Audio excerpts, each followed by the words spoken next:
Bandera. Good afternoon, and thank you very much for being here today, and thank you to the Hudson Institute for inviting me to moderate this panel. You okay? All right. Is this working? No? It's working now? So two guys walking into a bar. All right. Go. Okay, so good afternoon again, and thank you very much for coming to this panel. And I'd like to thank the Hudson Institute for inviting me to moderate this very, very timely panel indeed. Our speakers today are, first of all, the host, Michael Pregent, who is a senior fellow at the Hudson Institute here. He's a senior Middle East analyst, a former adjunct lecturer for the College of International Security Affairs, and a visiting fellow at the Institute for Strategic Studies at the National Defense University. He has over 25 years of experience working in security and reconciliation issues in the Middle East and North Africa and Southwest Asia with the US military, the Department of Defense, and the Department of State, as well as the private sector. Right next to him is Oubai Shahbandar. He's a fellow in New America's International Security Program. He's a former Defense Intelligence Officer and Department of Defense Foreign Affairs Specialist. He has operated throughout multiple war zones and still does go to war zones in the Middle East and South Asia. He has served as a strategic analyst during General Petraeus' surge in Iraq, as a senior civilian advisor to the combined forces in Afghanistan, and in 2014, he served as an advisor during the UN-hosted Syria peace talks in Geneva. My friend Bassam Barabandi is Syrian, and he's the Director of External Relations and co-founder of People Demand Change, Amen. He's originally from Deir ez-Zor in Syria and has worked in the diplomatic civil service of the Syrian government for 14 years before leaving the Syrian embassy here in Washington, D.C. in 2013 to co-found People Demand Change. Previously, as a diplomat, Bassam had numerous postings, including being the first secretary at the Embassy of Syria in Washington, D.C., the head of political affairs at the Syrian embassy in Beijing, China, and he had a post at the Syrian government's UN mission in New York. Throughout his time as a diplomat, he worked with the World Bank, the US Treasury Department, and as a liaison to the US Congress. Thank you very much for being here. These are very rich bios, and trust me, I try to actually make it short, but you guys are very experienced. So this panel indeed is a very timely panel because, as you all know, since you follow Syria, the past few weeks were very intense, both in terms of military actions on the ground inside Syria, but also in terms of the policy of major powers towards Syria and also of regional powers towards Syria.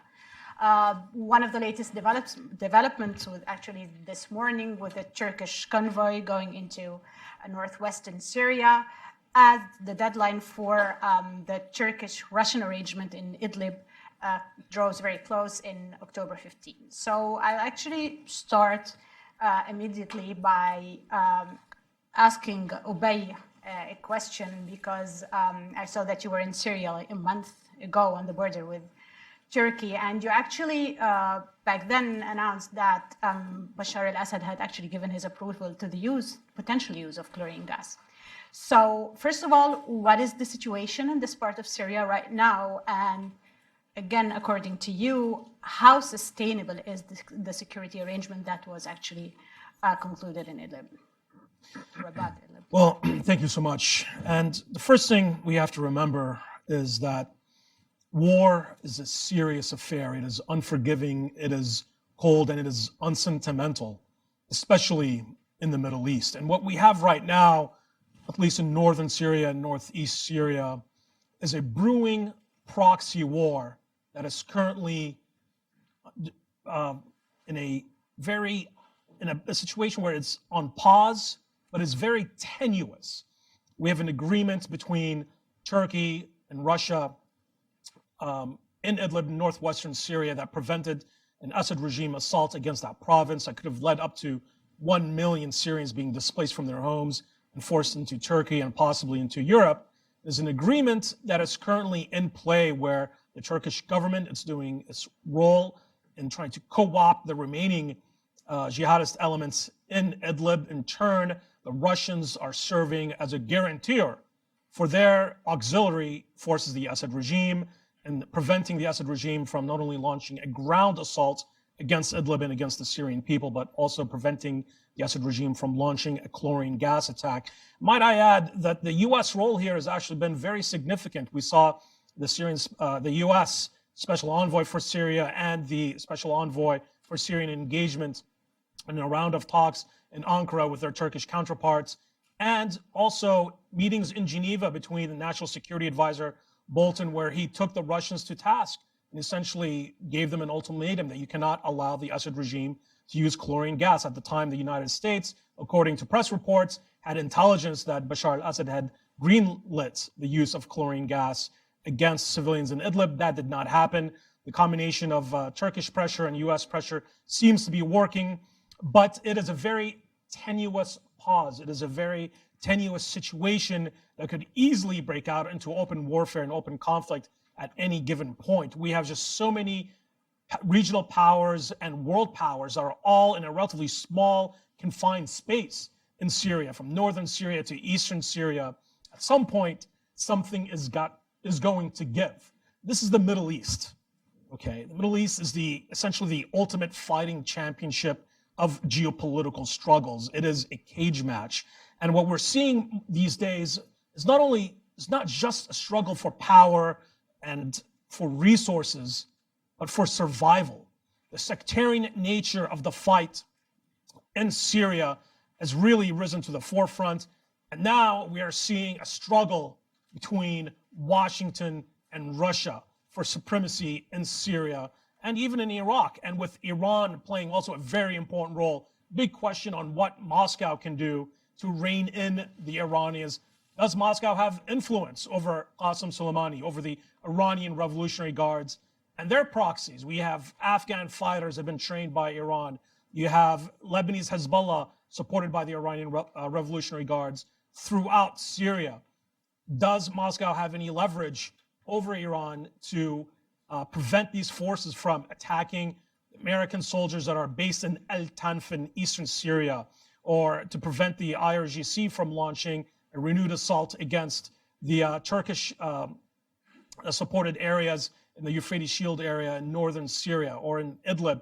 That's the million-dollar question. So right now, we are in a very precarious moment in Syria where any large-scale assault is currently on pause. That's not going to last long. We'll have to see on whether or not the Turkish, U.S., Russian agreement on Idlib holds or is sustainable in the long term. But the Middle East is really no place for optimists. Well, let me take it from there and actually ask you, Michael, about the U.S. policy in the Syrian file that actually has witnessed a lot changes, mission creep, and also decision from leaving, but actually to staying, to adding advisors, and to changing the targets and the objectives of the U.S. in Syria. How do you see this U.S. policy change, and what would be its very concrete consequences on the ground? So the U.S. policy, if you look at the last 18 months, has went from we're only in Syria to defeat ISIS, we've almost defeated ISIS, so we're going to leave. And we started seeing our proxies, which are the most tenuous proxy relationship with a power in Syria, the SDF and the YPG, start to hedge their bets, start to look at who do we negotiate with? Do we negotiate with Russia and Iran? Do we negotiate with Damascus? Because the U.S. seems to be wavering. And that's when security officials within the administration said, we can't start putting that message out now that we're leaving because ISIS is defeated, because ISIS has simply moved to the Al-Qaeda model. And like Iraq and Syria, we're now seeing these pockets where ISIS continues to exist, start to expand, start to thrive. We've seen an increase in attacks in Iraq and Syria. So that language that we're somewhere just to defeat ISIS is bad. So then that language changes to we're there to defeat ISIS and also to push Iran out. And we're going to do that. We're not going to do that militarily. We're going to go out of our way not to target IRGC Quds Force militias. We're going to go out of our way not to target Russians unless you're the Wagner group and you're creeping onto a U.S. base. But then we have the sarin gas attacks. So the president authorizes cruise missile attacks, and security officials in the United States, especially in the Department of Defense, go out of their way to say that no coordination was done with Russia, There was no attempt to target any IRGC Quds Force assets on the ground. Then you have an Israeli 5 to 6 hour air campaign where the Israelis go in and basically set back any static infrastructure that Qasem Soleimani had set up in Syria. I mean, these missile factories, these rocket factories, and that created an opportunity that was squandered when Qasem Soleimani looked to the Russian presence in Syria and said, what are you doing here if you're not here to protect us against Israeli airstrikes? So we change our language there. It's good to hear now that we've dropped it down to chlorine gas, because initially it was sarin gas, and those can't be the messages either. Assad, Putin, Iran, whatever you do in Adlib, just don't use sarin gas. Well, that means you can use chlorine gas. That means you can use white phosphorus. That means you can use area denial weapons. You can bombard a city like they've done in the past with rockets that aren't precision-guided rockets. They're there to take out city blocks, barrel bombs, all those things. So now it's stepped down to chlorine gas. When the U.S. position and the international community's position, if you believe the 77 letters of condemnation for Assad dropping barrel bombs, there should be no use of military weapons on civilians. You cannot exit a population of 3.2 million people in Idlib for an estimated 10,000 jihadists. You can't do that, even though we did that in Mosul. You're not supposed to do that kind of stuff. So now the policy is, Ambassador Jeffries, get in there and shore up our allies. Make sure the YPG and the SDF know that we're here to stay, know that we're a solid partner, have them halt all conversations with the regime and Russia on trading oil for status, trading oil for leverage. And now we have, in the last, week, we have Iran launching ballistic missiles over Iraqi airspace to target ISIS fighters responsible for the attack on an IRGC parade in Iran that fly over American forces. Some of the rockets land in Iraq. Some of the rockets land in Abu Kamal, and they're saying they're there to target ISIS.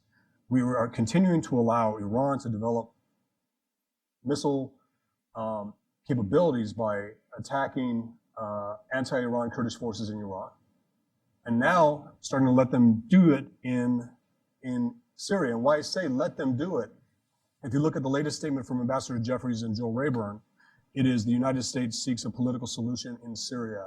There will be no military solution. Yet the benchmarks are kick Iran out, stop IRGC Quds Force proxies, stop weapons of mass destruction, keep this regime from killing its people. And I have not yet seen a political conversation or a conference that has resulted in any of that. If anything, it's gotten worse. So now we're in a situation where we have to protect American forces operating in Syria and Iraq from not ISIS, but from IRGC Quds Force militias, from IRGC Quds Force rockets and missiles. And we're seeing that in Syria. So when we look at Syria and we continue to have these dialogues where we can talk about how to fix Syria, as long as we ignore what Iran is doing, as long as we ignore the militias, as long as we do these things. So the language has gotten better. We now have a kill ISIS, counter Iran policy. But I think you should be able to say we support a political solution. However, smart power includes both political and military, and the military capabilities will be to defend American troops and to keep Iran from doing this. But now you have, in the last 72 hours, now you have S-300s going into the hands of the Assad regime. And S-300s are an air defense asset that's used to shoot down Israeli airstrikes, shoot down American aircraft. And this would actually stop what Israel is doing to stop the offensive capability that IRGC Quds Force is preparing, not to shore up Assad, but to threaten Israel, to destabilize the Levant. And so there is a military component to anything we have to do in Syria, and it is to actually to counter what our foes are doing militarily. And we have to look at those things. So we have to look at this language, and you always have to look to see how a strategic message resonates with your target audience on the ground. And everybody's, I would imagine, if they had a bubble above their head, there'd be a bunch of question marks filling it. So Bassam, not only as a Syrian, but as a former Syrian diplomat, and now very immersed in this file. Michael just mentioned the strategic message to the audience. Now, what does this change in U.S. foreign policy and actually message send to the regime, and how do you expect it to act, especially in Idlib? Nothing. Any message is just a message. Any statement is just a statement. The regime from 2011 to today, they never felt the threat from the United States or international community. The only thing they do statement or sanctioning, but this doesn't touch the core of the regime. We saw in 2013 when Assad used the chemical weapons in Ghouta, and Obama was very strong statement and red lines. All the leaders or the main leaders of the regime, they ran away to Beirut or to Latakia because they knew this is serious and they cannot face it. They ran away. So when the message of US yesterday saying that we want to have political solution and we will not use the force to fight against Iran, and you just go for economic sanction, that Syria have already economic sanction from 1983 when they tried to blow up one of the Israeli jet in London. So already Syria have all kinds of sanctions. So to say we'll add more sanctions doesn't add more to the calculations. Number one. Number two, the Iranian militia in Syria and Iraq and Lebanon, the feeling they are winner. Today they are acting as a winner and they are deducting the rule of the games. Like today in the monitor, they mentioned that Qasem Soleimani with Sadr, with Hassan Nasrallah, they sit in Beirut to decide who will be the prime minister in Iraq. If this story is true, that shows how much United States is weak. If Qasem Soleimani and Hassan Nasrallah decide the prime minister of Iraq, that we already have the Iranian empire goes from Tehran to Beirut, to Damascus, through the Mediterranean. So this already is happening. But for me as a Syrian now, I will not talk about politics. You are more senior than me and you understand the foreign policy than me. I talk about the Syrian from inside Syria. What all this means. All the statement that we saw from the administration in the last, let's say, early this year, they never mentioned the Syrian people. They never addressed the Syrian people. I mean, the Syrian people are the allies of the United States to fight Iran and Daesh and Hezbollah. They are killing us every day. So you have natural allies to work with them to fight back your enemies. And that was completely excluded. When we saw the demonstration in Idlib in the last 2 weeks, they were asking the people, they went to street to say, we don't need Assad, we don't need Jabhat al-Nusra, HTS, we don't need Daesh, we don't need Iran. So this is the people who you count on and you have to save, but there is no message to them. How can we support you? How can we help you? And here I think all the US programs to Syria should recalculate it to see, are we helping the right people at the right time? A lot of money goes to Syria, and I don't think this money reached to these people. They reached to people in Gaziantep or other places, but they didn't reach to their natural allies or the people that the policy based on helping them to save the civilian. We saw many times where the civilian, the normal people in Idlib, they were just went to areas controlled by Jabhat al-Nusra and enforced them to leave, to kick them out.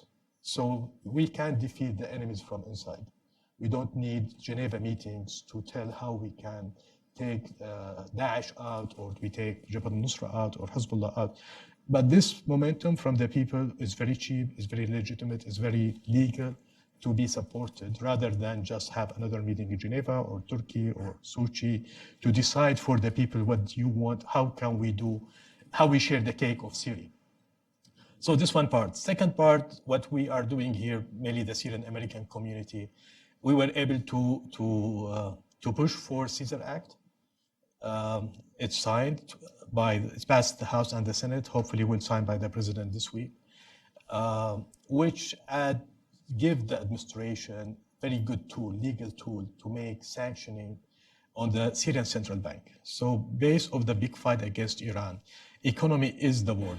The administration now in November, they will have more sanction on selling oil to Iran. They have more sanctioning on Iranian economic affairs. And I think this Syrian Act or Caesar bill will give the administration more tools in order to squeeze the money channeled into Syria or out of Syria in support of Iran. We have another bill which will be signed again, hopefully this week, Syrian Support Group or Syrian Consulting Group, whatever it's called, that to draw strategy from both Republican and Democrats, Syrian Study Group. So they will help the administration to draw some kind of things, strategy, what we want from Syria as United States, what our strategy, what our rules there. Before I go back to Oubai on the strategic developments on the ground, Michael, you had something. Yeah, I just wanted to say something about the strategy to get. We talked about the Syrian people, and one of the things that the Ambassador Jeffrey's memo says is that they will push the UN to allow all Syrians, even those that are out of the country, to vote for the next government. Well, that would not include Assad, right? There's no way 80% of the population is going to vote for him. They're going to vote against him. So they're going to be disallowed to vote unless you're physically in the country. And it will be up to the UN to insist that it is the diaspora has a chance to vote as well. To this Qasem Soleimani Nasrallah thing, Nasrallah has more influence on Muqtada al-Sadr than most. Muqtada al-Sadr wants to build himself like Nasrallah. So when you hear why is it that Qasem Soleimani is in Beirut talking to Nasrallah to decide the next prime minister, is because of Muqtada al-Sadr. You got to get him on board because you've already got Fatah on board, you've already got state of law on board, you already got Fatah. And why do I bring up Iraq? Because Iraq is why we have a problem in Syria. Iraq is why we have Iraqi militias in Syria. Iraq is why Qasem Soleimani moves forces out of Syria into Al-Qaim and Abu Kamal, just on the Iraqi side, to keep it from being struck by Israeli aircraft, because Iraq is safe haven, because the United States is there. So this new narrative today coming out of Washington, D.C. is that all is well in Iraq again. We have a Sunni speaker of the COR, we have a moderate Shia prime minister, and we have a Kurdish president. Well, it all sounds great until you go one layer deeper. That Sunni Speaker of the House is a pro-Iranian Sunni who has taken the position that Iraq will not honor sanctions against Iran, and that money, again, fuels everything that Iran is doing to destabilize Syria. The president is Barham Saleh. He's a technocrat. He is a smart guy. He speaks English. He talked to us well. He will also not push back against anything the muscle in Baghdad, this pro-Iran, will ask him to do. And then, of course, Abd al-Mahdi, the new prime minister, is from the Islamic Supreme Council of Iraq. He is a Khomeinist. He's not a Sistani guy. He is an Iran guy. But he's not a firebrand. He is a well-spoken, educated guy in France and London that will brief well to the United States, but will still not stand in the way of anything Iran wants to do. And he doesn't want the job. He does not want the job. So why is Iraq important? Iraq is important because Lebanon's important. Iraq is important because Syria is important. And everything that Qasem Soleimani wants to do, he's able to do through these three countries. With the U.S., again, you can't be in a better position if you're an IRGC Quds Force militia. They are winning. They now have S-300s. Those S-300s that Qasem Soleimani was wondering why they weren't protecting his operations are now in the hands of Assad, which means they are now, you will do this. You will now fire S-300s against the Israelis, and Russia will say, it's not us, it's them. It's not us. And that's an issue. So this destabilizing Syria is not just what's happening in Syria. It is fueled by what's happening in Iraq. Iran continues to use Iraq as a shell company to skirt U.S. sanctions against Iran. And it's all connected. I just wanted to say that based on what he said. Sorry to steal And here my time. we're back to the importance of Adlib and the importance of the Jazeera region. Adlib, it's the last geographical area in Syria that have 3 million Syrian that's still it's not under Assad control. If there will be a deal, that realistic deal that keep that area out of Assad control and keep it clean from the terrorists, all kind of terrorists, all kind of Islamists. For me, all the Syrian militia, Islamists in Syria, they act in very bad way, close to Nusra if they are not close to Daesh. So this should be clean.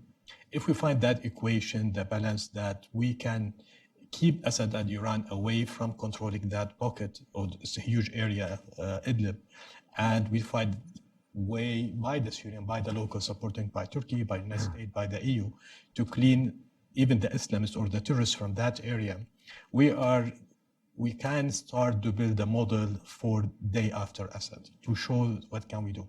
That model already exists in the Jazeera. Now, SDF, PYG, the people say they are PKK, they are not PKK, it's ideological, communist, whatever, which which is not the case what we are doing now. The American, they have opportunity today in that area to invest in civil society, in the locals themselves, again, to create a model that tell the Syrian, other Syrian, that we can create normal model, not authoritarian model, by Syrian themselves, by supporting from the West, both in Idlib and in the Jazeera region. I'll go back to this question of reconstruction also and what's going to happen from now. But let me go back to the darkest part and go back to Oubai, who's not the darkest part, but the question is actually about, because what Michael and Bassam have been saying actually make us ask the classic question about, any local conflict that got internationalized. Today, or let me formulate it differently, how much control does each of those powers have on their allies and proxies on the ground? And so how much control does Russia has on the Assad regime when it comes to the use of chemical weapons? How much control does Turkey have on the rebel factions on the ground in Idlib or elsewhere? Same question for Iran, the same question for Iraq and its militias. Well, from my perspective, I think you need a Sunni solution and a Sunni partner to the transnational terror threat and to essentially the issue of Sunni fundamentalism, particularly when it comes to global jihadism. And when I went into northern Syria earlier this summer, I saw what has been working in the Sunni Arab majority areas, where now you have essentially a no-fly zone from Azaz, Afrin, into the northern Aleppo countryside, into Al-Bab, into areas where the US military isn't on the ground. But you now have Secretary of Defense Mattis just announced just the other day a joint Turkish-US military training program where US forces and Turkish forces are going to be on the ground patrolling. This is the type of joint mechanism that works. And when you don't have Assad regime or Russian airstrikes, when you don't have artillery strikes, when you don't have the persistent threat of chemical weapon strikes, people are able to live a normal life. Cities thrive. People who've been displaced from other parts of Syria can rebuild new lives. And that's what works. And if we rewind the clock a little bit, this is what could have been in place if the negotiations in 2015, 2016 between the US, where then Vice President Biden was discussing a possible no-fly zone that Turkey wanted to implement in northern Syria. That didn't happen, and we are where we are today. I mean, it's interesting to look back at President Obama's old foreign policy motto, don't do stupid stuff, although he didn't say stuff. Unfortunately for the Syrian people, the Syria policy shop of the Obama administration became a veritable fertilizer factory. And we are today, in large parts, because the type of stability in the Sunni Arab areas where you don't have Assad regime control could have been achieved years ago with a much less cost. Now, let's look at what's happening in Idlib. Idlib is going to be very difficult. In the Azaz al-Bab corridor, the Turkish military has been able to co-opt Sunni militias. Many of these militias, some of them are Islamists, some of them are more nationalists, but at the end of the day, these are forces that don't have any transnational terror ambitions. You don't have any transnational terror plots are no longer being fomented in this part of Syria. In Idlib, it's a different story where you do have a small, now let's remember, HTS and Al-Qaeda affiliates in Idlib only control a small percentage of Idlib, but they are very much a powerful force. Now the question is, can Turkey ultimately separate these elements, these transnational terror elements, from the populace? And can they co-opt them, or can they force them to lay down their heavy arms? And that is a central feature of the deal that's been negotiated between Turkey, the US, and Russia. So all eyes now are what's going to happen next. Can the co-option of Sunni Arab forces and rebel groups by Turkey, putting them under a common umbrella, under the National Army project in the Euphrates Shield area, the Al-Bab al-Azaz corridor, can that be replicated successfully in Idlib? It's going to be a very difficult task. So we're going to have to wait and see. And then let's look at what's happening in Al-Tanf. your average American voter, your average American citizen, probably has never heard of Al-Tanf. Al-Tanf, Syria, is in a very rural part of the southeastern desert, very close to the tri-border Jordanian, Syrian, Iraqi border. But this is potentially could be the new Fulda Gap of the Middle East, where you have over 1,000 American soldiers, Marines, and Special Forces operators who are supporting a Sunni Arab militia group that protects around a 55-kilometer area. This is an area that Iranian militias have attempted to attack. This is an area where Russian Wagner military contractors, as Michael pointed out, attempted to attack in that vicinity, unsuccessfully, might I add, in February. This is an area where your average American voter doesn't realize that the next wider regional war could break out. And this is an area that the US controls that potentially could be the last stumbling block or the last speed bump to the Iranian highway of control that spans from Tehran to Baghdad, to Damascus, and to Beirut. So will the United States maintain its military presence in Al-Tanf indefinitely? And how do we deal with the forever war in Syria? The objective stated by the United States has been a sustained defeat of al-Daesh, the Daesh terror group. But what does that really mean? I was there along with Michael in Iraq in 2007, 2008, where U.S. military alongside the Sunni Sahwa and some Iraqi forces defeated al-Qaeda in Iraq, in Anbar and in the Al Jazeera area, more or less. They were able to eventually regroup. Why? Because they had a small sector of al-Qaeda in Iraq was able to maintain safe haven in the eastern Syrian desert. That was in 2008, 2009. Many argue under the tutelage of the Assad regime, or at least that the Assad regime and the Syrian military intelligence was aware that al-Qaeda in Iraq maintained a small safe haven in eastern Syria. So that's the thing. What we have to remember is that no matter your degree of your military success, no matter how many Daesh or al-Qaeda you kill on the ground, ultimately they can regroup, reform, and expand if they maintain a safe haven anywhere that allows them a line of supply, a line of communication, and the ability to reform and regroup. You don't provide them, the people, with alternative. That's exactly it. That's what you're saying. You've got to separate them from the people. I can answer your question on proxy. So before I go back to Micah's answer, Bassam, you had something to say, but I also have a question for you, and just something very quick about a question about the same thing before your.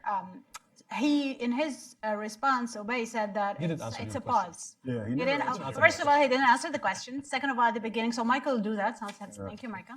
But actually, he said that it's a pause. That Idlib is a pause. So, what is the long-term objective? What is Idlib going to be eventually if it's not a battlefield where you will have a humanitarian crisis? Yeah, but look, Idlib is being prescribed or described in the media as if it's Turkish problem. Idlib is not Turkish problem. Idlib, first of all these military groups who came to Idlib, they came from Damascus, from Ghouta, from Homs, from Daraa, and all were facilitated by Russia. All of them. Russian make the reconciliation, make the deal, they protect them. Even the UN protect the convoys of all these fighters from all over Syria to Daraa, to Idlib. So today to mention that this story is Turkish problem is not fair. It's Russia problem. They know what they did. They knew from day one what they did. This number one. Number two, to let Turkey alone negotiate with Russia about the faith or the future of Idlib. It will not make too much sense because at the end of the day, Turkey will protect its own national interest. But that doesn't mean national interest of Turkey is similar to the Europe. Europeans, they are really worried from Idlib because they believe that if this new movement of refugees go to Europe, it will destroy the democracy in Europe. More right wing will run and win in Europe.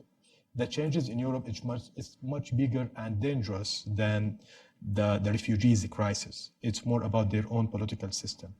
And they believe that this is the Russian way of doing business. They want to destroy Europe from inside, destabilize Europe from inside, using this wave of refugees. So today, when we talk about Idlib, I don't think Turkey should make the deal by itself with the Russia. because if Russian will take Idlib, ultimately they don't hide that Idlib should come back to the regime. They make it many times. The Syrian foreign minister regime yesterday, he was saying Idlib will come back. So the end game is very clear for the Russian. And if the end game is clear for the Russian, that means we will have the wave of refugees sooner or later. How to block this? The international community should coordinate with Turkey, or Turkey should coordinate with the international community to have one stand vis-a-vis Russia. Rather than serving Turkish interests, it should serve the whole interest. And that will reflect on the Syrian in Idlib not to be, number one, moved from their area, or we have a massacre. So this is about Idlib. So, Michael, you also had a comment on this, but I would like you, after commenting on this, I'd like you to, you mentioned the S-300 defense system that Russia actually delivered to Syria. Right. I want to know from you, what are now, I mean, if the system is actually activated, what are the options, especially of Israel, but also what are the options of the US and European powers who threaten that they would strike again if Assad uses chemical weapons? The design here, when we talk about Russia, we ask the question, can Russia stop what Iran is doing in Syria? The Russians are looking to distance themselves from any actions the Assad regime takes with Iran as a partner, by Russia being able to say those were Assad's S-300s. We had a meeting in Berlin where we met with the Russian counterparts, and we tried to come up with 5 or 6 things we could agree on. And we were heavy on the Iran part. What can you do to help us with Iran? Their answer was, can't do anything to help you with Iran. It's not our decision. It's Assad's decision that they're there. So there's already that distancing. So the S-300s are now being given to Assad. The Russians are training up Syrian crews on how not to shoot down Russian aircraft with them, because we saw that. And my warning to Russia would be, and also Sputnik, since you're covering this, is don't give Assad this capability, because he's going to shoot down more Russian aircraft than he is Israeli aircraft. The Israelis have trained on how to defeat this system. The U.S. has trained on how to defeat this system. NATO has trained on how to defeat this system. The S-300 will be overwhelmed, because it's not like Syria is getting multiple batteries where they can shoot down 100 cruise missiles. The tactic for the S-300 is to launch 2 rockets per incoming cruise missile. We overwhelmed them. The 100 cruise missiles that we launched would have overwhelmed what Russia had on the ground. And you literally have seconds. If you're a radar technician, or you're actually in that targeting cell, you have seconds to decide whether that cruise missile is on target or this cruise missile is going here, and you literally are having to make decisions. It's not an automatic process, but it will be used to deter future Israeli attacks on the IRGC Quds Force offensive capability that they're building. Just one thing I wanted to say, ask you a question. We talked about how many Syrians have been on this terrorist list that Assad put out? 3 million. 3 million, right? To include me. To include this guy. Include me. So let me scoot back a little bit. But, No, I'm really on it. I'm not kidding. So 3 million Syrians have been put on this terrorist list. And the way this works in the Middle East is, if he's a terrorist, then I'm automatically a terrorist because I'm his buddy. And if you know me, then you're a terrorist too. And it just goes that way. So it's 3 degrees of separation. So Oubai it's like our, what do we call our lottery immigration system in the United States? You have one person come in, and it's like 1,000 people come in also. Something that we've talked about in our domestic politics conversations.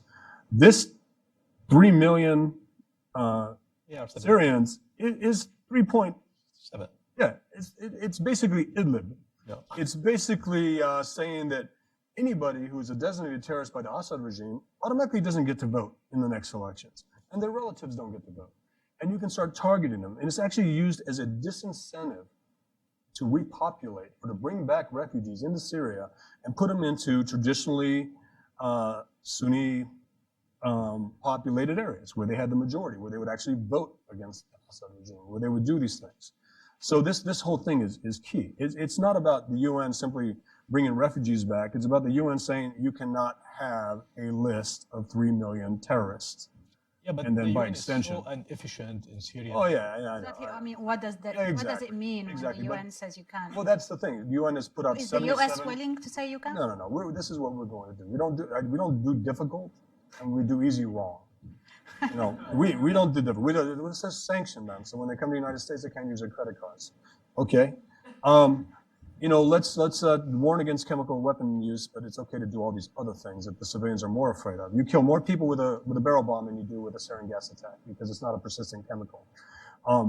These types of things, right? So you have 77 letters of condemnation from the UN Security Council resolution on Assad's use of unconventional weapons on civilians. Didn't stop a thing. Didn't stop one barrel bomb. So no, these are things that people can feel good about. And my biggest criticism of the Obama administration is a Rolling Stone magazine with Obama on the cover, and it's 50 pages long. Every day celebrates one day. And if you look at how many civilians died in Syria, it's basically 50 pages. 10,000 civilians died for each page in that Rolling Stone magazine that covered the Obama presidency without ever mentioning Syria, without ever mentioning the Syria campaign. And that's one of my criticisms with this new foreign policy is you have transitional Americans in charge of a very serious foreign policy that has resulted in 500,000 deaths. And they're just looking to transition, being able to say, on my watch, we did this, and then pass it down the road. These are not tangible steps that we're taking at all when it comes to this. And, it's frustrating. It's got to be very frustrating for the 3.2 million Syrians that are wondering what the world is going to do about a barrel bomb or about a rocket barrage from Russia on civilians to target 10,000 jihadists. And the argument can be made. I mean, the strategy was, let's move them all. Let's have these UN guaranteed convoys to move them all to Idlib so we could kill it one day, so we could destroy it one day. And you literally can make the argument, well, that's where the 3 million terrorists ended up going. And it's if you just look at the language, they're playing chess, we're playing catch up, and the Syrians are looking for a friend. And I don't know so they're going to make these deals, and hopefully that Turkey-U.S.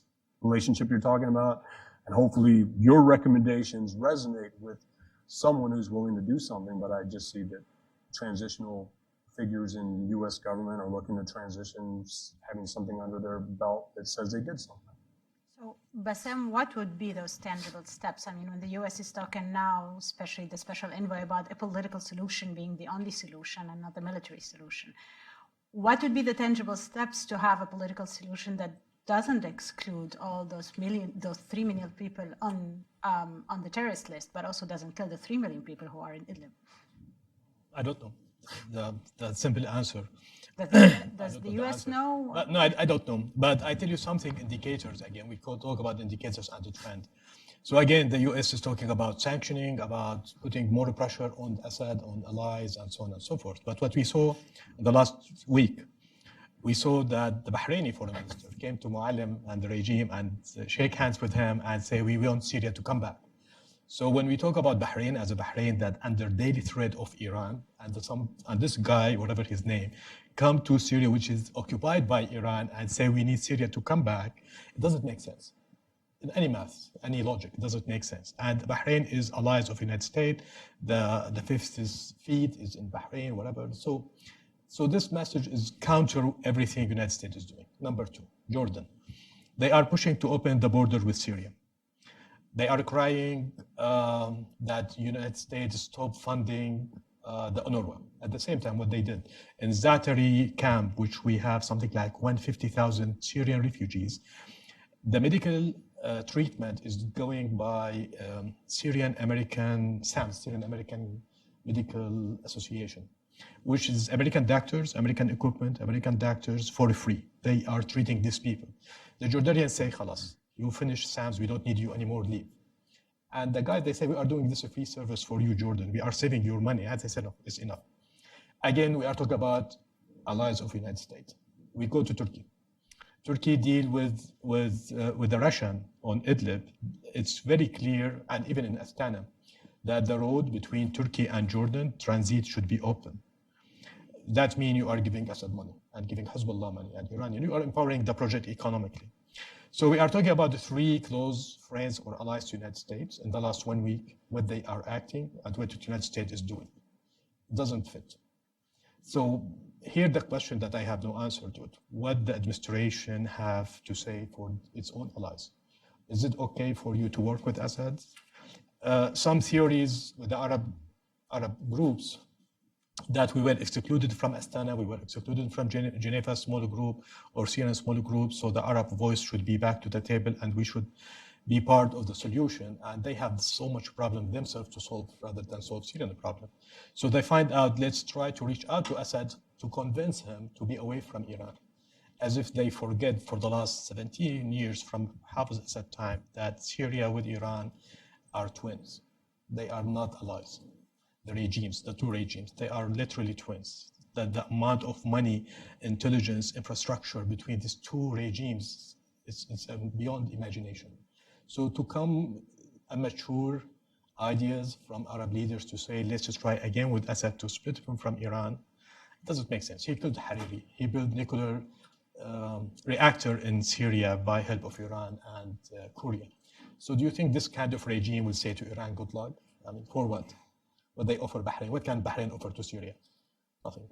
So we have so much questions that we don't have an answer. What we have, the real things, if I see it in the United States, we have very clear area, the Jazeera region in Syria, SDF control area. If it will be the model for the new Syria, I think that will have a huge impact of the whole calculation because of the wealth it has. The more we have balanced relation between Arab and the Kurds, more comprehensive engagement, inclusive between the Arab and the Kurds, stability, modernization of that area. We are telling everybody, Habibi, we have model. You don't have to create for us a model. Just normal people living together. If they miss it here, they miss a lot. Okay, so before I ask Michael about, I have so many questions from what Bassam said, but Oubai, I'd like to bring you back in on where do we stand today on stabilization in the Northeast? Since I think you're the latest on the panel to have been in Syria, so where do you stand today? Well, there's absolutely no stabilization projects going on in any part of Syria that is not under the Assad regime control. In fact, international donors specifically tell their implementing partners in northern Syria, you're not allowed to use any of these funds for stabilization reconstruction projects, which is atrocious because we now have an opportunity in parts of Syria that are not under assault by any military force, whether it's the Assad regime or any of the other militaries that are present in Syria, to start rebuilding, to start reconstructing. These funds don't have to go to the Assad regime. A significant part of Syria still is, whether you want to use liberated or any other word, is not under the control of the Assad regime. And you can start reconstruction, you can start providing stabilization funds. The problem is that there's no general consensus because Syria is no longer Syria. The parts of Syria that are under the control of the Assad regime is essentially a rump state. The 55 kilometers around Al-Tanf is a de facto state. The Euphrates Shield area that's under the control of the Turkish military and its allied Sunni Arab auxiliaries on the ground is functionally a state. When I go into Azaz, I go in not with any, I don't receive a passport stamp. I go in under by the authorization from the governor of Gaziantep and Kilis. So you have a new, the old post-Seiko's Syria is no longer there, and it's probably never going to go back to where it once was. The Russians' main position is that eventually they want the Assad regime's quote unquote sovereignty to be restored throughout all of Syria. That's probably just not going to happen. And let's go again, rewind the clock a little bit. Let's not forget that, right? If the objective of the United States and if the objective of the Russians is ultimately a counter-terrorism one in Syria, a very narrow objective. Let's not forget that when the Assad regime was in full control of the country, when the Assad regime was in control of Abu Kamal, when it was in control of Hasaka, that thousands of jihadi foreign fighters from 2005 to 2009 flowed into Iraq. And they were flying into Damascus airport. They were being trucked into Al-Hasaka, into Deir ez-Zor on the Iraqi border. They were going into Mosul. They were going to Anbar. They're going to the Jazeera area. So you don't have a guarantee that if the Assad regime is in full control of its borders in its entirety, that somehow that would provide a sustainable solution to transnational terror. So you have to go back then to, if your objective is counterterrorism, then what can the United States, Iran, Turkey, and Russia agree to in terms of a model for Syria where transnational terrorism can no longer find a safe haven? Given what we know about the Assad regime and its prior essentially direct and indirect connections to transnational terrorism. I mean, look, folks, in the Middle East, alliances are very fluid. Allegiances are very fluid and malleable. I think that's something that many in Washington can, relate to. But and this is why you're creating MESA now, because we all know. Yeah, absolutely. Absolutely. So, is there going to be a post-Westphalian grand bargain, grand agreement on Syria that puts Syria back together again? I highly doubt that. I think what's going to happen ultimately is that the only way to really determine the outcome of Syria is going to be on who wins on the battlefield. How does the strategic balance of power shift? Does it shift towards Iran's objectives? Does it shift towards the Assad regime and Russia's objectives? Does a new Sunni Arab proto-state supported by Turkey, does that become the new normal in northern Syria, which it quickly is becoming? When you speak to Syrians on the ground in these parts of Syria, that's the sectarian affiliation as Sunnis, as Sunni Arabs, is predominant. When the Syrian passport is essentially worth nothing, what does it mean to be a Syrian anymore? So these are all things that foreign policymakers, that the Trump administration really has to take into account, that ultimately defeating Daesh is just going to be the beginning in Syria. And as we're looking at a situation where more and more troops, by the way, we don't exactly know how many American troops are stationed in Syria. We don't know the name or the locations of all the bases that American troops are functioning in Syria. So ultimately here, I think what we're looking at is that when we speak of a political solution, I mean, let's face it, talking points do not make a policy. The Obama administration talked of a political solution. The Trump administration is talking about a political solution in Syria. But ultimately, we just have a string of local ceasefires that have been sort of strung together.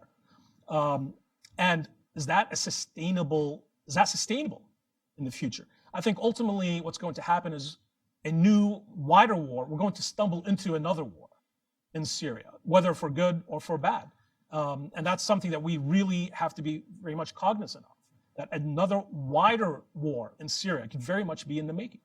To that point, real quick, and that's one of the arguments you hear from the National Security Council and others in the Department of Defense is, hey, yeah, all these little things you're talking about, the Iran land bridge to Iraq, yeah, we got it. Kataib Hezbollah and AH having a U.S. M1A1 Abrams tank, no big deal.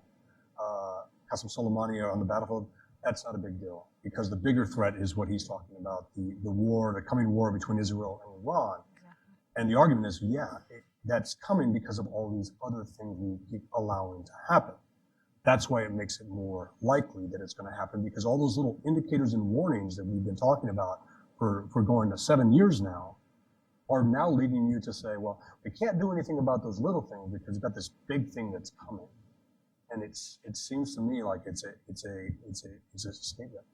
Actually, my next question to you is going to be about Israel. So Oubai and before him, Bassam, they spoke that even if you have a Sunni identity and you have a Sunni population, but who's winning on the ground? And unfortunately, the regime is winning on the ground, and Iran is winning on the ground. What are Israel's options now if it wants to avoid a confrontation with Russia, which Israel has been trying to do since the incident? And what does this leave Israel to do? Well, it's interesting that Israel is comfortable with the actors they know. They're comfortable with Assad staying in position. They basically said that. Some are not, but Assad's the devil they know. And Israel has been very happy with the Russian non-response to its airstrikes in Syria.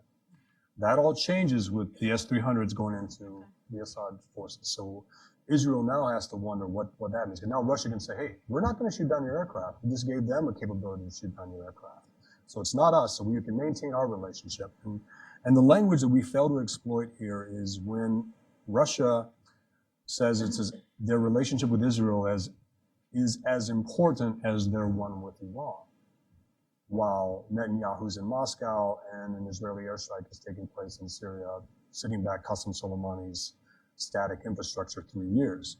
So I think Israel's position is key here. And you even got, it's interesting that you even have Lebanese Hezbollah saying it wasn't us that launched those rockets, it's IRGC Quds Force guys in Syria. So there are all these interesting relationships. As you talk about the fluidity of alliances and players on the ground, nobody wants this war that's coming except for Iran. And everyone's doing everything to stop it. When I say everyone's doing everything to stop it, Israel's doing everything to stop it. Russia doesn't want it. Assad's trying to just survive, and the United States is ignoring it. And I think that puts Israel in a position where they have to look. What I like about the Israeli position is that they will do it regardless of what the West is recommending, what the West is doing. I do like that, because at the end of the day, you have to do those things. You can't wait on the United States that is so gun shy now with everything we do, where any military action is automatically inflated to deploying 160,000 Americans into Iraq and overthrowing a regime and staying there for 14 years. That's not what military power looks like. You can have it be somewhere between 2,000, which is too low in Syria, 5,000, which is too low in Iraq, to an actual capable 30,000 across the two countries with actual assets and intel and special ops and everything to do these things. To do what exactly? To go after the 3 American objectives. You're going to define the 3 American objectives in Iraq and Syria. It's to continue the oil flow in Iraq. It's to defeat ISIS anywhere in Iraq that it pops up. And it's to curb Iranian influence. In Syria, it's to prevent a humanitarian catastrophe. It's to defeat ISIS, and it's to curb Iranian influence. So when you look at military options, you literally have it being a third rail to talk about putting designated terrorist groups on the authorization use of military force legislation, the AUMF. It's okay to target Sunni terrorists. It's not okay to target Shia terrorists unless it's Harakat Nujaba creeping up on Al-Tanf, or it's Kitab Hezbollah moving towards Abu Kamal against American forces. We can attack them if they're threatening us, but we can't attack them when we see them building up the threat to attack us. And that's what we need to get away from. We got to stop treating Iran like, we got to start treating Iran like the paper tiger it is, and stop acting like it's something we cannot deal with. Doesn't mean 160,000 troops in Iran. It simply means we're going to shoot down. You have to actually put an air defense capability in Iraq to shoot down Iranian missiles that are flying over Iraq to hit Syria. And you now have to put them in Iraq to protect U.S. bases when you have threats from Kitab Hezbollah, Assad al-Haq, and Harakat Nujaba. This is where we're at.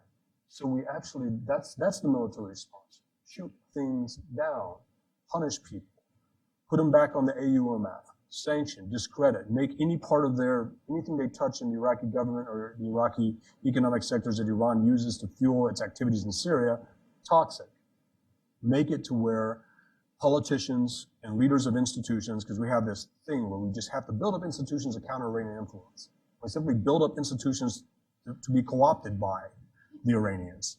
I tell you something just to Yes. add what Michael was I was saying. going to get to you actually on this, but are you? Yeah, just a small I'm example. not even finished. If I could take 10 more minutes, not Just to give you something from the real Let's life. make it short because I would like ask Just you a last question thing. before we open for. 26 last year, the Syria team, they were negotiating with the Russian and the Israeli de-escalating zone in Daraa.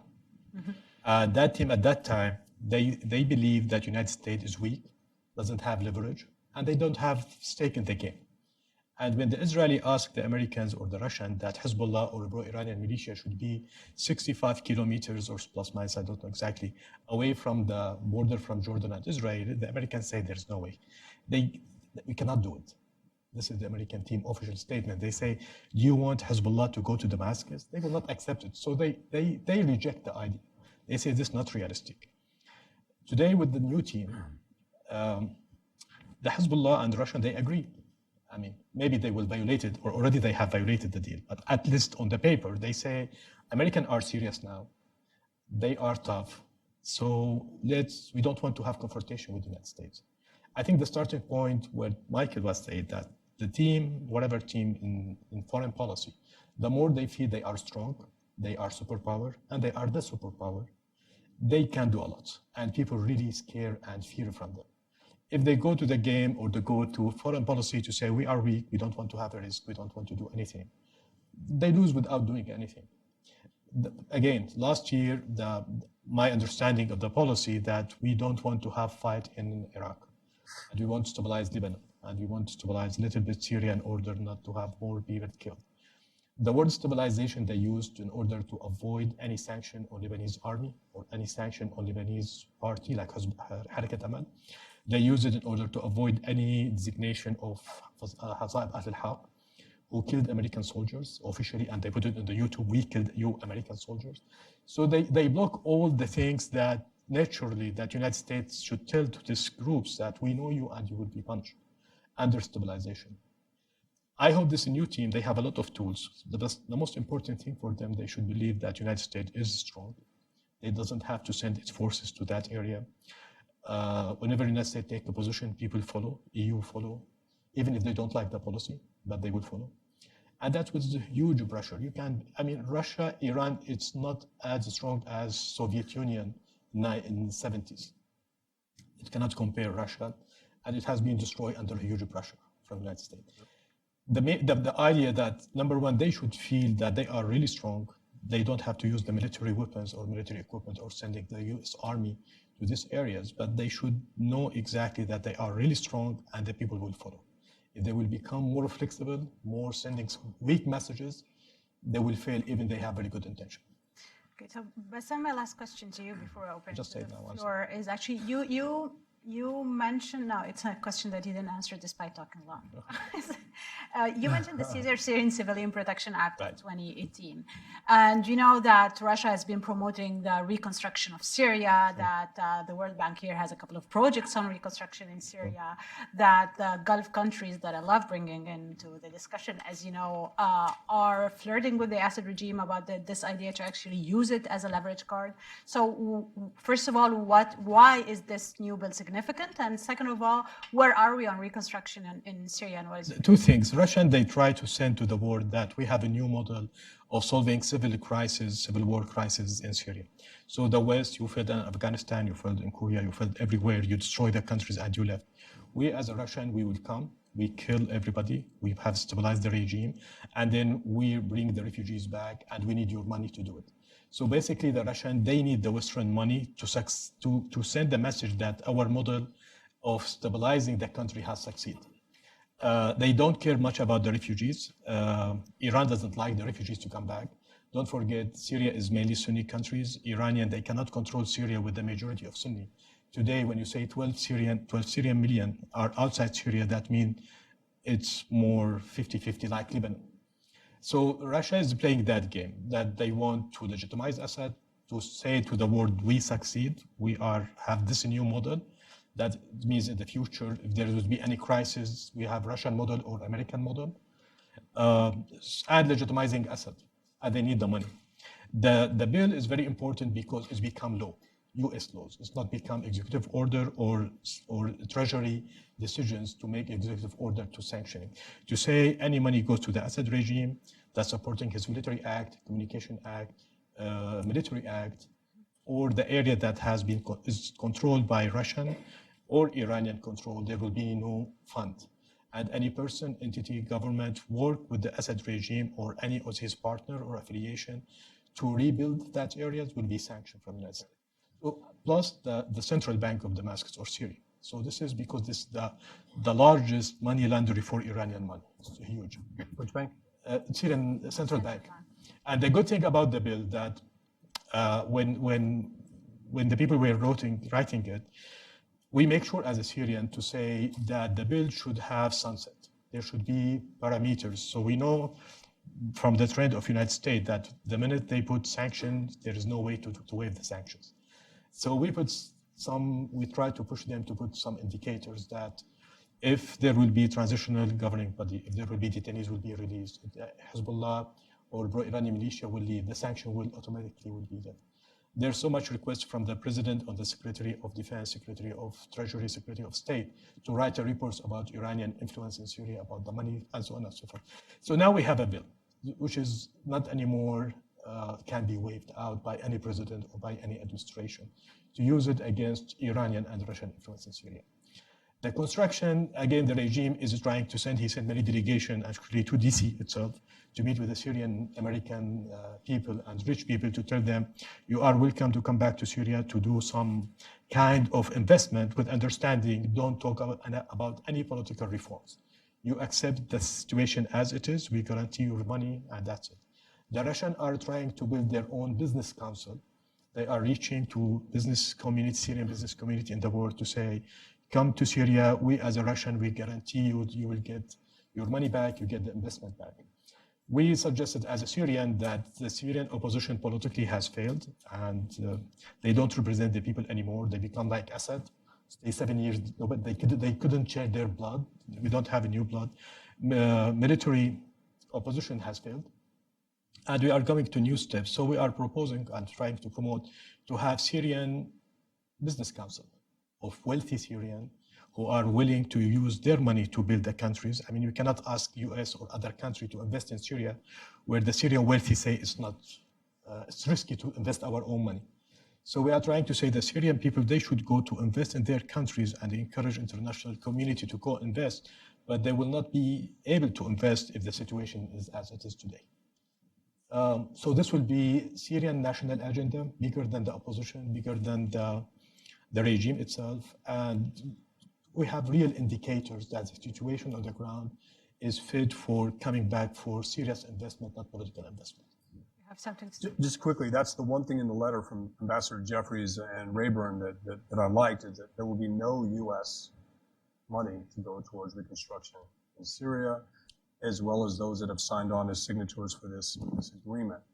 And that's big because a economy of a shrinking $400 billion economy in Iran cannot fund it. A shrinking economy of $1.9 trillion in Russia cannot fund it. And it will give us leverage if we do it right. The problem is the majority of these reconstruction contracting companies are already front companies for Lebanese Hezbollah, for IRGC, Russia. So those are the things we have to vet and make sure that if any U.S. money comes at any point where we actually believe we're gaining leverage for it, that the contracts don't simply go to these groups, because we've seen that in Iraq time and time again, and it's already set up to work that way. And we didn't talk about China yet. China's doing that as well. So China can actually fuel the reconstruction and actually give everything Russia, Iran, and Assad wants, and we need to make sure that China knows that that would be a red line for the United States to fund this kind of thing if you're talking about sanctions, things like that. So, Oubai, if you don't have a comment on this issue, we can take Yeah, questions. let's go to the people. So, please raise your hand if you have a question, and I believe there are microphones to go around. So you can go to the gentleman in the blue shirt. Please identify yourself. Yes, and please identify yourself. Hi, thank you all. My name is Logan Pauly. I'm a fellow at the Stimson Center where I work on China-Syria relations. I wanted to follow up on that last point. I think reconstruction is a really interesting argument to bring up. I've been talking with independent pro-Assad analysts in Idlib right now, and a lot of them have been talking about the Caesar Civilian Protection Act and have been mentioning that they think it's a little bit outdated, that it would have been relevant in 2013 or 2014, but after the Damascus International Trade Fair just happened last month from the 6th to the 15th, we see that America and EU countries aren't even being invited to discuss reconstruction in Syria. So with that being the case, we see countries like China, almost essentially only China, really taking the full mast of running Syria's reconstruction or striking projects right now. I also wanted to bring up the case of the other parts of the Caesar Act and ask about your guys' perception on things that are not just sanctions. Sanctions were the biggest part, and I think that the Caesar Act does a lot of good in abiding by the Chemical Weapons Convention and doing things with the OPCW. But in Section 302 of the Caesar Act, it also gives the president an ability to conduct an independent assessment of the effectiveness and the risks of a no-fly zone, humanitarian corridors or safe zones, and then also military assistance to anti-Assad forces like the PKK that we have been doing. I myself don't think that this would ever be a viable option and that we wouldn't ever endorse such a measure. This harkens back to the video of the senator at the Senate Foreign Relations Committee that tried to ask about sanctioning a no-fly zone, not knowing it would go to war. But can you just leave some time for the others? Sorry. I just wanted to ask about the viability of that as a possible measure. I'm afraid the president. About China, the regime, they sent many delegations to China to buy the spare parts for the electrical dams or electrical generators for the electricity. That was 2 years ago. And the Chinese say, we are willing to sell you everything if you have a cash. We will not give you credit line. And the regime didn't have cash. This number was one indicator. Second indicator, that in the meeting between China and Arab leagues early this year, I think in March, the Chinese announced officially that they will sponsor something like $20 billion for investment in the Middle East, and they put for Syria $20 million. So from these two figures, the regime tried to say that China is on board. But when you say about US market and Syrian market, and you have a Chinese company, where they will come? Just media-wise. There's oil reserves, though. That's always the... Oil reserve is under American control. It's not under Russian. And for the corridors, and this just to tell you about Caesar bill. Caesar bill was 3 years ago, and it passed the House twice. And the Senate, they pass it right now. There's so much languages back to the 2 years ago, like the siege, like corridors. It has to do with the old language. And by the way, the Assad regime is still not in compliance of the deal that was reached with the United Nations and Russia in 2013 to verifiably destroy this entire chemical weapons stockpile. International inspectors, the OPCW, still believe that the Assad regime maintains a continued covert chemical weapon production capability. They were only supposed to destroy the declared ones. Absolutely. The ones that were. And the fact that the Assad regime still maintains, whether it's a small amount or whether that amount is increasing, an underground chemical weapons production and research and development capability is extremely worrisome. And I don't think we can move forward to discussing reconstruction or any type of deal with the Assad regime without that fundamental point of the chemical weapons agreement being fully abided by. Okay. So can you give the, here, do you have the mic? Hi, I'm Namo Abdullah with Rudao Media Network. So I have one question on James to Michael and Oubai. About James Jeffrey's recent remarks in the United Nations that Kurds must be included in future talks like the Geneva talks. Does that mean, Michael, the United States is on its way to recognize Kurdish political aspirations? And to Oubai, with that, can the United States deepen its relationship with SDF without further complicating its relationship with Turkey? Thanks. I'll answer quickly. I believe it was simply the United States trying to hold on to an ally, to keep an ally from abandoning its hold responsibility. And in the part of counterinsurgency, you clear an area of ISIS and then you hold it to keep ISIS from coming back.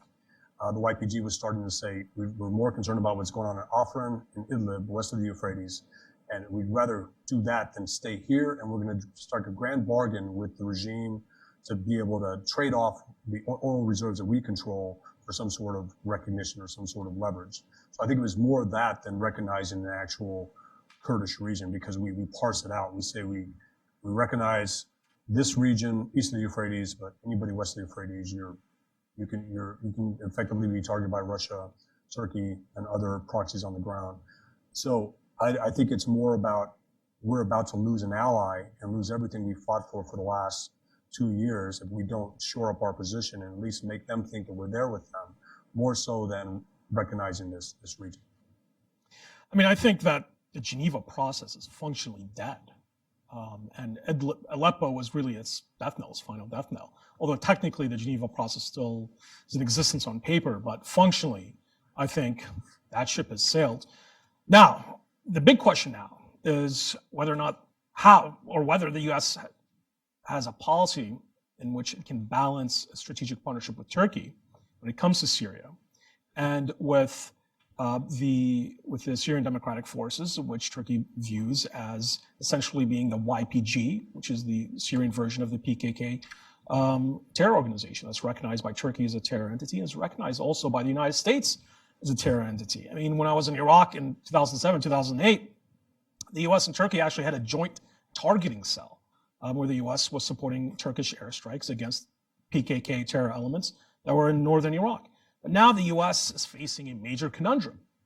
On one hand, it has a strategic partnership with Turkey, as Secretary Mattis announced the other day, and now a joint training regimen between Turkish troops and American troops that are going to be eventually deployed into the northern Aleppo countryside near the strategic city of Manbij, a small town on the west bank of the Euphrates River that essentially controls access into the Raqqa countryside. It was once held by Daesh, and now is controlled by the Manbij Military Council, which many view as essentially as a proxy force of the YPG. Frankly, I don't think Washington has a plan for that. I mean, this is part of the ad hoc Syria non-policy that this administration has inherited from the prior administration. As much as I am a critic of the Obama administration's Syria policy, not much has changed. Essentially, Trump has inherited a mess from his predecessor and is essentially just doubling down. So how can the United States balance a strategic partnership with Turkey when it comes to sustaining security and stabilization in northern Syria with the ongoing relationship between the United States and the YPG in the eastern parts of Syria? Now, we've heard from President Erdogan saying that this Manbij model, if it is successful between Turkey and the US, that he would like it implemented in the eastern part of the Euphrates River Valley. Now, a significant percentage of the territory that's controlled by the YPG in eastern Syria is majority Arab. So can there be some sort of deal where the YPG returns to the Kurdish majority enclaves in northeastern Syria, Kamishli, and where they provide guarantees that they won't launch cross-border attacks into eastern Turkey, parts of Turkey that are Kurdish majority? No one really, it's an issue of US policy stumbling along, trying to balance contravening policy objectives and two partners, that is, on one hand, a NATO ally, on the other hand, a local force that US Special Forces continue to support. So frankly, I don't think even Washington knows the way forward. I think at best, it's a series of tactical deals that the US is trying to make to shore up the next 6 months. And therein lies the problem with the talking points non-policy that the administration currently has when it comes to Syria. Bassam, you have something to add? Just quickly, you cannot solve Syria crisis. We have so much pieces. When that puzzle of Syria crisis, the Kurdish puzzle, without giving the Kurds their rights, Syrian Kurds their rights. They are Syrian, and the Kurds we refuse to be Kurds and Syrian. They are Syrian, we are all Syrian, and then become Kurds. They have rights, like we have rights. They were tortured by the regime from 1960s till now, more than any other groups in Syria. This is fact. They have the right to have their own language, flags, tradition, holidays, which the regime banned it for them, but didn't ban it for other groups. I think my understanding from the US that the minute they will finish from ISIS in the coming, I think, weeks, short weeks, 2 weeks, 3 weeks, their attitude toward that region will be a little bit changed, to be more, again, balanced between Arab and the Kurds, to more empower the structure that already exists, to be inclusive more, taking as much as fear from Turkey toward the structure it have. But Turkey will never be satisfied with whatever Kurdish aspiration have in Syria. And I think the minute the Turkish government start renegotiation with their own Kurdish people in Turkey, the things in Syria will be less tension for Turkey. It has to do more with Turkey themselves rather than in Syria. There's the lady on the front row and the gentleman behind her. Let's take 2 questions at a time now. Thank you so much. My name is Sina Mohammed. I am representative of the Syrian Democratic Council to the United States. First of all, I would like to thank you all. And I would like to ask Mr. Oubai also questions. You mentioned about you visiting to the area which is in Azaz or in the Adlib, which is under the control of the Turkish there. And you are thinking that they are a Sunni Arab there, and it will be a model if it will be good for Syria. Do you think this model, which is in the Azaz or Jarablus or Afrin, which has been occupied recently in last March from Turkey and the jihadist group, is it a model for the future of Syria? This is one question. Another question is, I mean, what do you think about the model which is in the northeast of Syria, which is in the territory which is occupied by the SDF, the allies of the United States? This model, which has been really worked for the coexistence with the brotherhood model, with the model of the equal of genders, and it is not only been asking for the state, like a Kurdish state, which some people they are asking for, or they are claiming they are like that. It is a model which united Syria, decentralized Syria. So I think Mr. Oubai is thinking that there is states in Syria now. That means you are dividing Syria, and we don't want Syria to be divided. We want Syria to be united Syria through the diversity which is in Syria now. And this is what I would like even to ask Mr. Bassam Barabandi about the vision of the future of Syria. What do you think? Is it a decentralized or a centralized system? I'll start because Thank you so much. Thank you. Just let's take another question and then we make a round of answers. Please go ahead, sir. Please. I'm Peter Humphrey, an intel analyst and a former diplomat. I'm astonished that hundreds of, dozens of countries having severed relations with Russia just over the bombing of hospitals and schools. I mean, that alone, that atrocity alone should be enough to totally condemn Russia. So can we go to Russia and say, as was said to us so many times, if you break it, you fix it, and make Russia rebuild every hospital and every school in the country? More importantly, what's the delay in bringing Russia up for war crimes? Somebody said it back after the first hospital bombing, but now that we're on the 50th hospital bombing, you don't hear anything anymore. So, Just real quick, if we could just get the energy behind wanting to go after Russia and sanction Russia for tweeting and for doing mistimed Facebook campaigns, transfer all that energy towards what you said, then we would actually have a united bipartisan front in the United States to go after Russia. That's the goal, is to be able to do those things. We keep treating Russia like it's some sort of honest broker in this whole thing, when it's actually been the reason Assad is still in position and the reason Iran is able to move into Syria.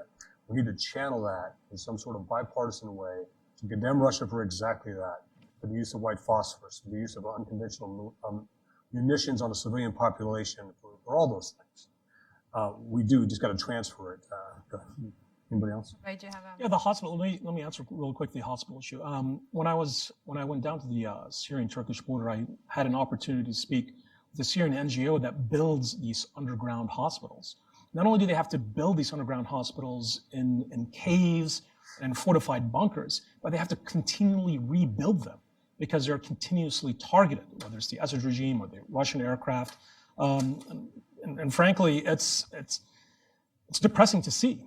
And so much effort goes into just protecting basic health infrastructure throughout northern Syria, and even in parts of the Damascus suburbs when they were under control of the opposition. So that what this leads me to believe is that this was a purposeful military strategy by the Assad regime to destroy any type of infrastructure that made life viable in areas that were outside of the control of the Assad regime. And that's just contemptible. And the fact that these hospitals and medical centers are not outside, are not out of bounds of the war is absolutely horrific. And the fact that there's still brave Syrians and a Syrian-led effort to rebuild these underground hospitals, I think is really absolutely fantastic. And unfortunately, they don't receive enough U.S. support or even international donor support from the EU and from the Gulf states. And that's something that we have to keep an eye on. We talk about the geopolitics of Syria, but we have to look at the basic health infrastructure of Syria, which has been destroyed, not just because of the war, but specifically because it was systematically targeted by the Assad regime and by the Russian warplanes. So Bassam, if you... it's war crime. You want to answer her you want to answer question? the Yeah, question? Sina, very nice meeting you here. I always hear that you are around, but I never meet you here.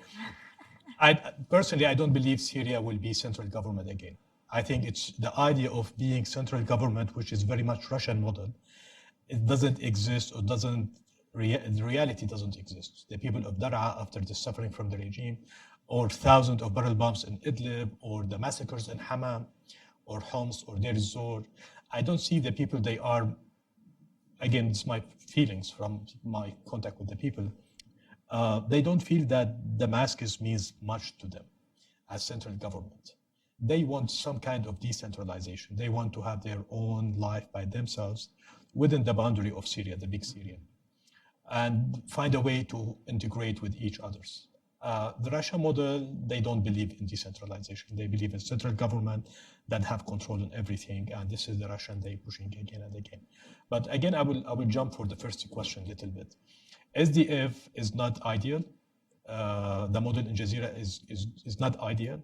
We saw a lot of ethnic leanings against Arab. We saw, according to Human Rights Watch, we saw a lot of Arabs has been burned their houses, kicked out, and so on and so forth. So it wasn't that ideal that the people think, number one. Number two, that till today, there's still communication between SDF and Assad regime for whatever things that people not aware of it.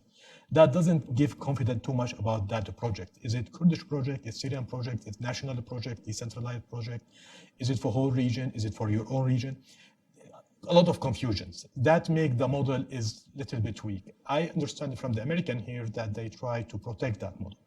We back to the other model about Afrin. The minute Afrin have ethnic leanings against the Kurds in Afrin, we have ethnic leanings against Syrian and Ghouta, Damascus. So we have, everybody is doing ethnic leanings to protect his own interest for political reason. I mean, that's what I was, when we started, that everybody talks about all regional powers, but nobody talk about the Syrian who are suffering every day from this fight. I don't think the model in Afrin or Euphrates Shields or Manbij is perfect or ideal. We saw a lot of Islamists who are not represent Syrian day-to-day life. We see a lot of corruption, a lot of bad things, but we saw this again in your Jazeera region, same thing. I think we need time, we need stability in both areas to have the right choices. Today, everybody working without rationale. It's a war zone. Everybody is under huge attack from ISIS or from Iran or from Nusra or whatever. So I leave it to Oubai since he was there. Well, I mean, all I can say is that it's a struggle for survival. And it's very much a tribalized conflict in Syria. And at the end of the day, you have to look at can you protect the Sunni Arab populace? In Iraq, the US worked with the Sunni Sahwa and with Sunni tribes to divide them from the extremists, right? Al-Qaeda in Iraq went to these Sunni populace and told them, we will protect you against the Iraqi central government. We will protect you against Shia militia death squads. Any sustained counterterrorism approach in Syria has to factor in the Sunni Arab populace. How can you separate the populace from the extremists? The extremists aren't just transnational terrorists. They're functioning as a guerrilla force. And the guerrilla force is very much localized. They tell the people, we are your protection. We are your protection against Shia death squads. We are your protection against the PKK terror elements. So any sustainable solution in the long term has to factor in the Sunni Arab populace and how can you protect them alongside other groups. Otherwise, we're just going to go back. You can kill as many Dashis, you can kill as many Al-Qaeda extremists as you want. You're never going to solve the fundamental root, the cause of the conflict in Syria in the long term. The one thing about the success in Iraq is that you empowered the Sunnis to push back against Al-Qaeda and also defend their neighborhoods against the Shia militias. Strategy worked. At no time since the U.S. has been engaged in Iraq and Syria, since ISIS rolled in, or since we started engaging Syria, have we had any sustained effort to build a Sunni force to reject Sunni terrorism and to protect areas from Shia militia attacks. And now we're starting it maybe in Al-Tanf, hopefully. Maybe we have the SDF, because the argument is, well, they're not all YPG, they're also Sunni Arabs, but the command and control structure is YPG. So it needs to have a credible U.S. strategy to empower Sunnis to reject Sunni terrorism and empower Syrians to protect their neighborhoods from both Shia and Sunni extremists. So, and with that, I would like to thank you all for having been there and thank the panelists today. Thanks for being here and see you the next time. Thank you for the